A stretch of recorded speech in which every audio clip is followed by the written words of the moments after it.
জিয়ার সৈনিক আজকের কর্মসূচি যে নির্বাচনের রোড ম্যাপ আপনারা ইতিমধ্যে দেখেছেন এবং ছড়িয়ে পড়েছে বাংলাদেশের জনগণের মাঝে, যে নির্বাচনে আমেজ তৈরি হয়েছে, এই নির্বাচন কোনো মতে কোনো আওয়ামী লীগের এজেন্ডা ষড়যন্ত্র বাস্তবায়নের কারো যদি জড়িত হয় এই নির্বাচন থামানোর জন্য কখনো সম্ভব হবে না। কারণ এই নির্বাচন হচ্ছে জনগণের অধিকার, ভোটের অধিকার। এই নির্বাচনের মাধ্যমে তৈরি হবে বাংলাদেশের সরকার। এখানে নির্বাচনের মাধ্যমে তৈরি হবে ফটিকছড়ির পার্লামেন্ট, যেই এমপি হবেন, যেই নির্বাচনে এমপি হিসাবে সংসদে যাবেন, সেই সংসদ এমপির মাধ্যমে এখানে ফটিকছড়ি উন্নয়ন হবে। উন্নয়নের মাধ্যমে দেশের যেই নিরাপত্তা, এই ফটিকছড়ির জনগণ নিরাপত্তা থাকবেন ইনশাল্লাহ। এবং আরেকটি কথা বলতে চাই, নির্বাচনে যারা বিরোধিতা করছেন তাদেরকে আমি সতর্ক করতে চাই, সাবধান হয়ে যাবেন। কারণ নির্বাচন হচ্ছে জনগণের অধিকার, এই নির্বাচন হচ্ছে আমাদের ভোটের অধিকার। এই নির্বাচনের বিরোধিতা করবে না, বিরোধিতা করলে জনগণকে সাথে নিয়ে এই ফটিকছড়ি যুবদল এবং ফাইনাল যুবদলকে নিয়ে আমরা আপনাদেরকে প্রতিহিত করব।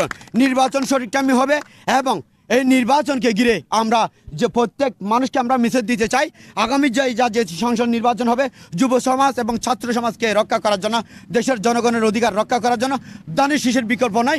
আগামী তরুণদের ভোট হবে দানের শীষে। প্রেসিডেন্ট জিয়া রহমান আরাফাতের ময়দানে যে নিম গাছ রোপণ করে গেছেন, আজকে পুরো বিশ্বের মানুষের আমাদের জিয়া রহমানের, আমাদের নেত্রীও আমাদেরকে শিখে গেছেন প্রতিটি মানুষের জন্য 2টা করে গাছ লাগান, পরিবেশ বাঁচবে এবং অক্সিজেন দেবে। বাংলাদেশের একটা আধুনিক বাংলাদেশ করার জন্য 31 দফা দিয়েছে, তার মধ্যে একটা হচ্ছে পরিবেশ। এই পরিবেশ রক্ষার জন্য আসলে আমাদেরকে প্রচুর গাছ রোপণ করতে হবে। আগে যে সামাজিক বনায়ন ছিল, প্রাকৃতিক বনায়ন ছিল, মানুষ যে গাছগাছালি রাস্তার পাশে ছিল, এগুলো আওয়ামী লীগ, ছাত্রলীগ, যুবলীগ, এরা যারা শেখ হাসিনাকে আপা ডাকতো, শেখ মুজিবকে যারা বাবা ডাকতো, তারা এই গাছগুলি চুরি করে নিয়ে গেছে। সেই লক্ষ্যে যে সবুজের বাংলাদেশ, এই সবুজের বাংলাদেশ আমরা করতে চাইলে এই 31 দফার যে পরিবেশ বান্ধব একটা বাংলাদেশ করতে হবে।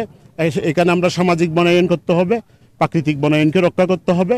আমাদের বাংলাদেশ জাতীয়তাবাদী দলের ভারপ্রাপ্ত চেয়ারম্যান জনাব তারেক রহমানের নির্দেশনায় জুলাই শহীদদের স্মরণে 2025 বৃক্ষরোপণ আমাদের দলের ভারপ্রাপ্ত চেয়ারম্যান উৎসর্গ করেছেন।